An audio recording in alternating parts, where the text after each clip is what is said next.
Yeah, so, man, that first house that I bought, it appreciated. I mean, it's worth $400,000 now, even though I bought it 5 years ago for, like, 190. Hmm. And so the appreciation from that, I mean, that was a huge win. I mean, the biggest true win was like, oh, this tool that I made for my phone to go driving for dollars, Hmm. somebody wanted to go use it. There Right. was a meetup in town run by somebody that came to buy 30 properties per month.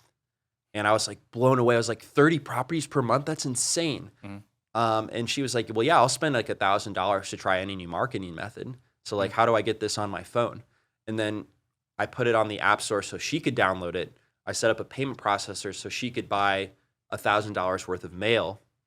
And so, I mean, that was an amazing win because I didn't even want for this to be a business, but it Hmm. was like, oh, I didn't even try it. And it was so easy. She's willing to spend $1,000 to try Hmm. this new, method.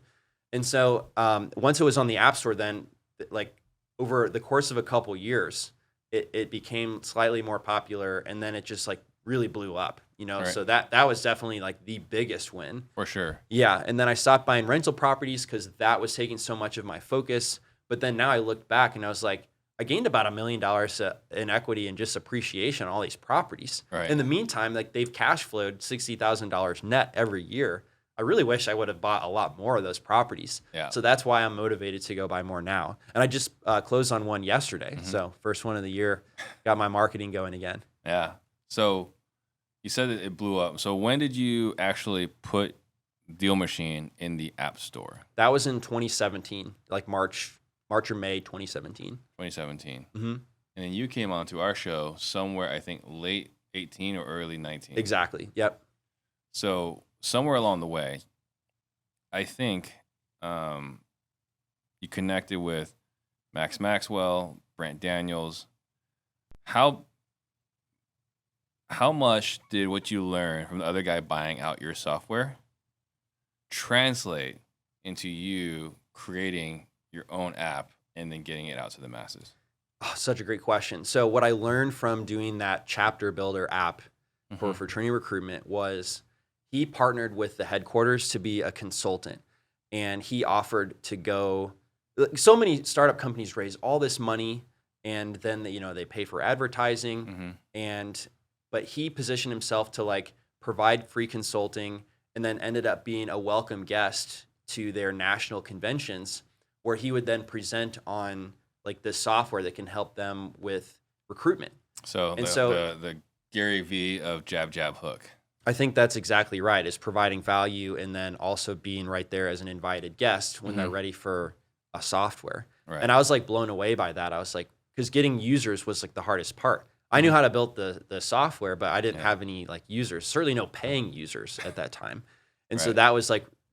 that was really just crazy for me to see how he did that. And I think, he actually built. We had a competitor, and so the other competitor was called like Redwood Recruiting, Hmm. and they went straight to the chapter to let the chapter buy the software. But the real value in the way that guy grew our product was he went to the headquarters, and the headquarters would buy it and Hmm. then distribute it to the chapters. So that Right. like distribution channel was pretty key to scaling up. Hmm. So then, how did that lesson apply for you growing Deal Machine? Well, I mean, going on your podcast, people trust you. If you're going to recommend something, Hmm. they're going to go do it. And so, I mean, I think that's definitely a parallel with, then, Max and Brent Daniels and others also recommended using the software. And that's Right. certainly how we got to, scale up. And I didn't have any money to run ads or anything. Yeah. But then sharing, the revenue back to anyone who was referring it was part of the equation. And I think that worked very well. Yeah.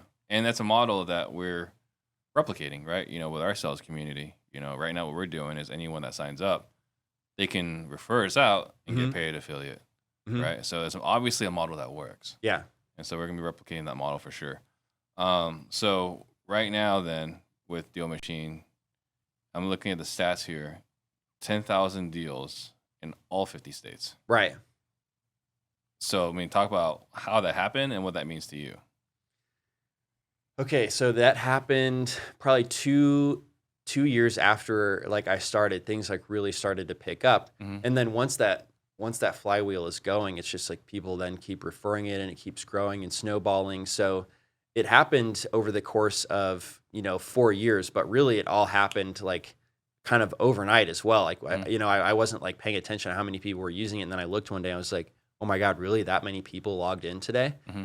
So yeah. And I mean, and it happened through their own work, right? They're still driving, they're still going out looking for, properties that look run down, and then they're getting in contact with the owner. So it just kind of makes it, I think one of the reasons why it was successful is because I wasn't trying to change anyone's behavior, but I was just trying to make it easier to do what everyone is told to do when they're starting out, which is go drive for dollars. Right. I think that's definitely a key to why it was successful. Yeah. Make an app that helps them, not make an app that forces them to change. Mm-hmm. Yeah. Guys, I'm looking at the analytics, and right now, half of you guys are not subscribed. That is unacceptable.